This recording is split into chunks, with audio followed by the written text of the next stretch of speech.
Natalia Bonner. All right, I am super duper excited because I'm working on the coolest Queen of Diamonds quilt right now.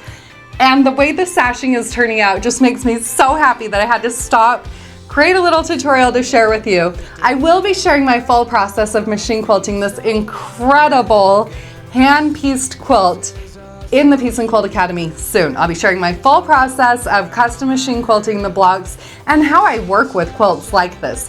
But today we're going to be focusing on marking and then quilting out the fun sashing. So a few of the products that I am going to be using. Of course, I do all my quilting here on my Gamble 22-inch machine. I will be stitching in the stitch regulated mode, and I do have that set at 13 stitches per inch. Now I am using So Fine Thread, the black color number 410 to quilt. So I'm quilting on the black sashing. I'm going to be using black thread to match that. Rulers. I love machine quilting rulers, so you know I'm going to be using them. Of course, my mini 4-in-1 machine quilting ruler is what I'll be using today with our Piece and Quilt Pop Socket ruler grip. I'm also going to be using this long straight ruler that I purchased from the Quilted Pineapple. It's a really great straight ruler and great for marking and quilting. Okay, because we're going to be working with black fabric today, I'm going to be using the white Mark Be Gone marker, and I'll walk you through my process and show you how I mark on the black fabric. Now the other two tools that I'm going to be using today are things I just found laying around here. I'm going to be using a spool of thread. This is going to be my circle template, and I'm also going to be using a size M bobbin case. So this is actually a pre-wound bobbin that's all used up, and I'm using the outside of that for my smaller circle. All right, friends, I am so dang excited about this sashing. The texture that's coming to life is just so freaking awesome. Don't forget to hit that subscribe button and also enroll in the Piece and Quilt Academy. Let's hop over to my machine and let's get stitching.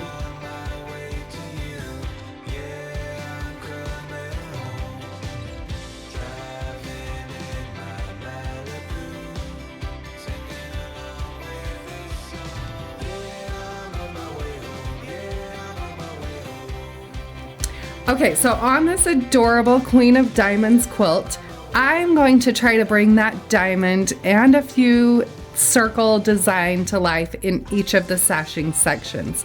So to do that, I'm going to start out by doing a bit of marking. Now on black fabric like this, obviously my favorite marking pen, the blue Mark Be Gone, will not work. So I'm going to be using the white Mark Be Gone. Now the thing that I have found when marking with the white Mark Be Gone on the dark fabrics is that I have to mark several times, like a lot of marking, to be able to see that line. So I'm starting out here by marking the center all the way through this sashing section, and I'm going to be repeating this exact same design on every single one of the sashing sections throughout this quilt. Now I've already determined that I like the spacing of a 3-inch diamond coming off of this diamond. It's actually a 3-inch triangle. So I'm going to start out by marking an increment there at the 3-inch point, and I'm marking it really heavy so it doesn't disappear into that fabric. Then I'm also going to measure from this end and mark another 3-inch increment. So these are reference points that I'm going to be quilting to. Now I'm going to move my ruler over and I'm going to find the center between those two marked lines. So it looks to me like it's just over 6 inches. I'll find the center and mark that. Now I'm actually going to be marking a T right here through the center. And mark that nice and heavy so I can see those lines, because markings just really like to disappear. All right, so next up, my next fancy marking tool is going to be a spool of thread. So a lot of times if I don't have the perfect size template, especially with a circle, I like to use just what I have laying around. So I'm going to mark the circle using this spool of thread. I have lined this up on top of the T that I've marked right here through the center of that sashing section. Now I'm not using any scientific method after marking the T. I'm just kind of eyeballing, okay, it looks like it's spaced in the center or on the center of that marked point. Now I'm going to quilt 2 smaller circles on each side, well, one on each side of this large circle. So I'm going to use a bobbin. So I'm going to use the size M bobbin, and I'm going to just mark around that. This is a pre-wound bobbin, so this is just the cardboard from that, and I'm going to just mark around that a few times, making sure that my line is there. And we'll repeat that process on the opposite side.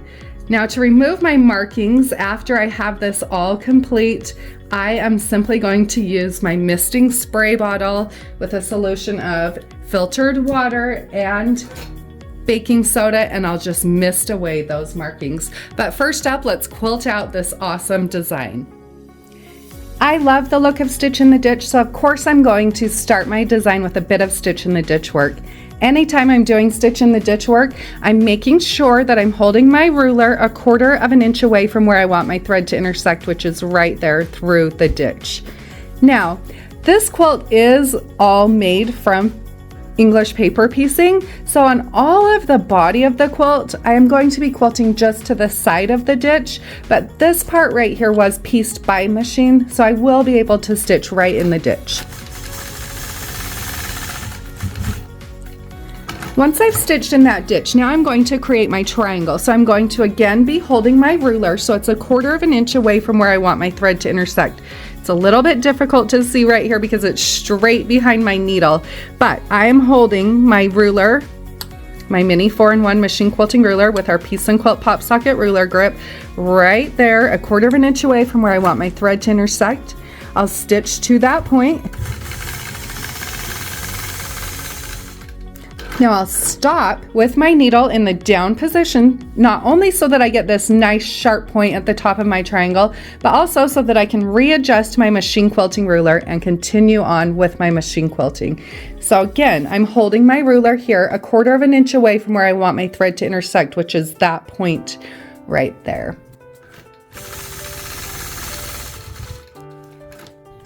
So there I have my first outside triangle created. Now I want these triangles to really stand up. I have the Quilter's Dream wool batting here, so I have a nice amount of texture, but I want it to stand out even more. So I'm going to be using a heavy background filler and really simplistic quilting on the inside of the triangle, which is really going to be just 2 point-to-point lines. I'll travel down my ditch, moving down about 1/2 an inch. I'm going to line up my mini 4-in-1 machine quilting ruler, so this first marked line on the ruler intersects this outside corner. Then again, I'm going to line up that ruler so that it's 1/4 of an inch away up here at the point from where I want my thread to intersect. I'll stitch to that point. Again, I'll stop my machine with the needle in the down position. I'll readjust my machine quilting ruler and continue stitching.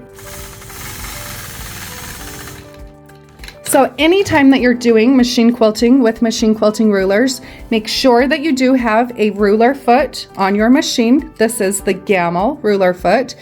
Pick up one for your machine dealer. Also, when using a ruler, you make sure it is a machine quilting ruler. So you can see this is a nice thick ruler. It's 1/4 of an inch thick. And then with our Piece and Quilt Pop Socket ruler grip, I hold that ruler grip with gentle pressure, and I'm using gentle pressure along the ruler, along the side of my foot as I glide it. I do also have the Gamel extended base plate here on the surface of my machine. It's about that big, it's a square, and it creates this nice flat working surface so that when I'm using my machine quilting rulers, I can use gentle pressure down as well as to the side. Remember, gentle pressure. Next up, I'm going to travel along this stitch.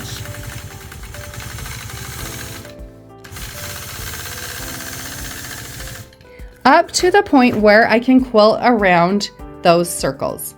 To quilt these circles, I am going to be quilting free motion. So I'm going to use this straight side of my mini 4-in-1 machine quilting ruler and travel over to the center of that circle. At this point, I'm going to begin quilting around the circles. I like to use the snake method because it's easier to quilt a continuous line design.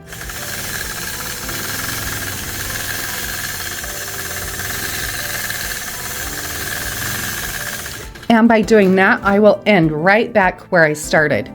Now I'm going to travel along that stitch line back to the outside, and I'll continue stitching along my ditch up here to this end, where I'm going to repeat the same process, quilting the triangle that I did down here on the bottom.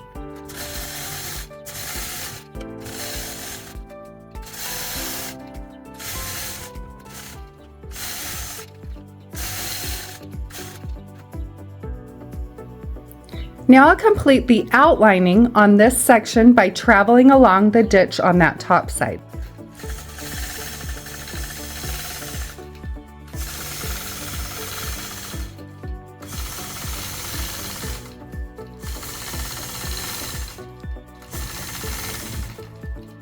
So what really makes this design pop is the background filler.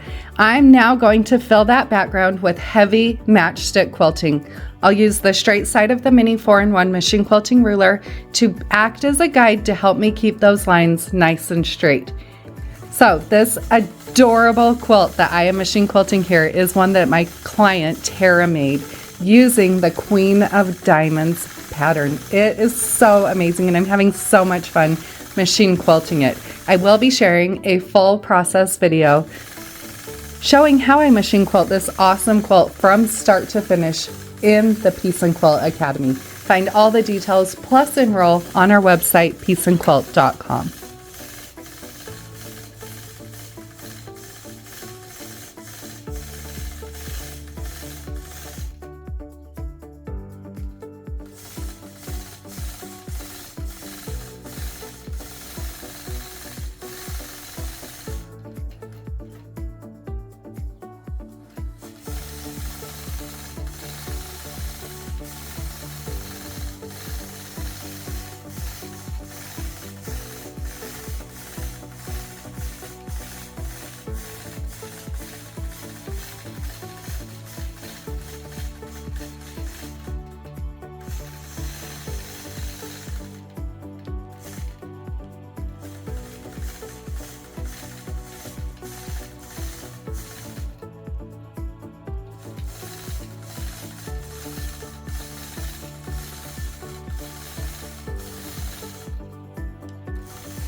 I hope you all found a bit of inspiration from this amazing quilt.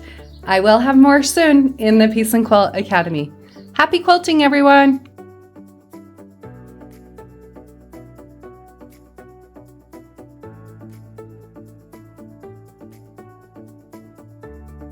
What do lawyers wear to court? Lawsuits.